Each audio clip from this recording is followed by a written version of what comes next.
Hi guys, so in today's lecture we'll be looking into the chapter of parliamentary system. Before listening to the lecture, I prefer you to read the chapter parliamentary system from Lakshmi Kant. Okay, now we'll be dealing with how the parliamentary system was adopted in India, what were the circumstances, why it is better than the presidential form. All these things we'll be looking into through this video.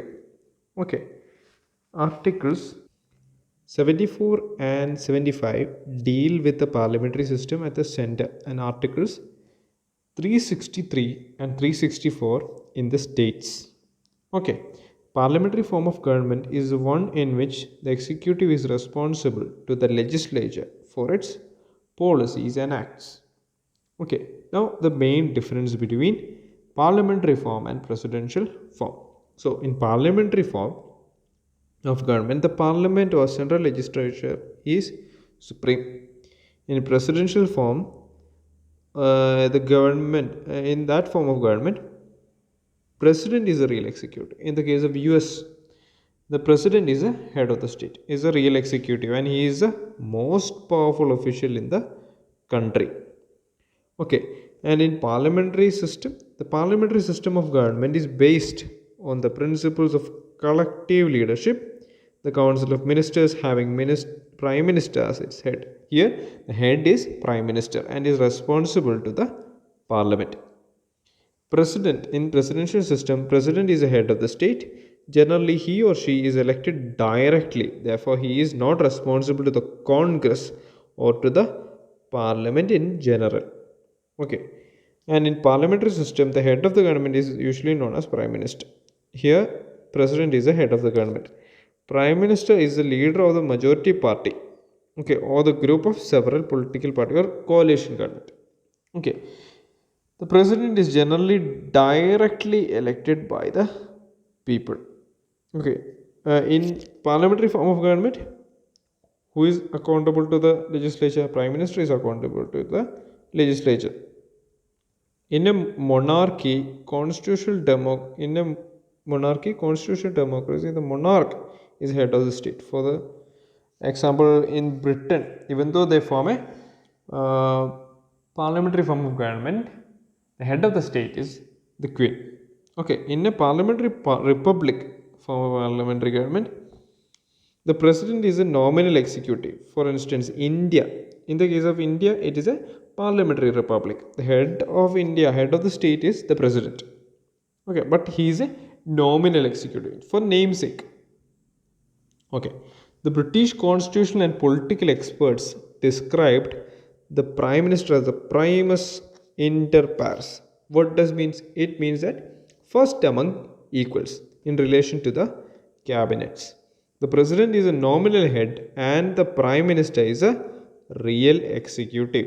In our country, the prime minister is the boss. Okay. In Article 74 provides for a council of ministers headed by the prime minister to aid and advise the president in the exercise of his function. The advice given by the council of ministers is binding. That is, the president should oblige to it, that he should do it. Okay. Leader of the party that wins the majority of seats is appointed as a prime minister. We have discussed it earlier. In Article 75, it states that leaders are collectively responsible to the parliament in general and to the Lok Sabha in particular. Okay. The lower house of the parliament, that is the Lok Sabha, can be dissolved by who? President on the recommendation of the prime minister. Okay. Parliamentary form of government ensures harmonious relationship and cooperation between executive and legislative organs. Parliamentary form of government establishes a responsible form of government. So all these things, whenever a question comes about parliamentary form of government, we can write all these acts. 74, 75, all these acts can be added in your mains answer writing. Am I right? Okay, and also the case of responsible form of government, the case of the authority given to the prime minister, and how the parliament how the Lok Sabha is dissolved, all these points can be added in the mains answer, right? Okay. The executive authority in parliamentary form of government is vested in a group of people rather than a single individual. It checks dictatorial or authoritarian tendencies. Authoritarian means, or dictatorial means who? The one who dictates. Like a single person is in power. That kind of tendencies are checked when a group of people are given power. Okay. In case the ruling party loses its majority, the head of the state can invite the leader of the opposition government to form the government. Okay, a wide representation is possible in parliamentary form of government. Okay, now we will see what are the problems of parliamentary form of government. Okay, no stable government. There is no guarantee that a government can survive a tenure. That in India's case, 5 years. There is no guarantee. Okay. Due to uncertainty in the tenure of government, a change in the ruling party is usually followed by changes in the policies of the government.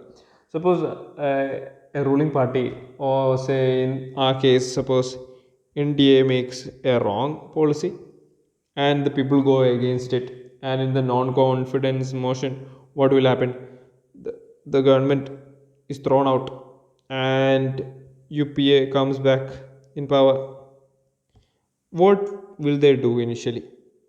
They will remove the policies, the controversial policy that is imposed by the previous government. Am I right? So there will be changes in the policies of the government. When the ruling party enjoys absolute majority in the parliament, the cabinet becomes autocratic, or we can say it exercises unlimited powers. Okay, why did India adopt the parliamentary form of government? Okay, this is important. Whenever a question is asked about why India prefers parliamentary form of government, we can answer this. We can add these points. The familiarity of the system.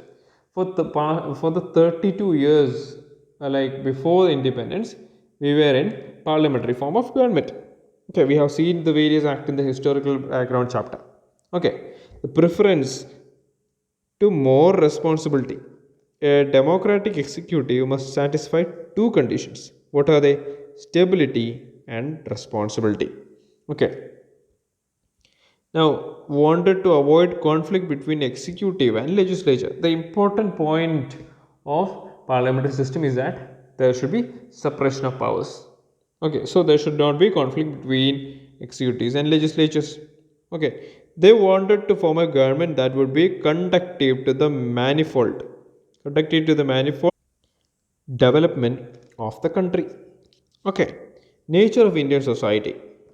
Swaran Singh Committee appointed by the Congress government in 1975. The committee opinionated that. So, whenever question is asked about parliamentary committee, we can quote Swaran Singh Committee. So, what did Swaran Singh Committee say?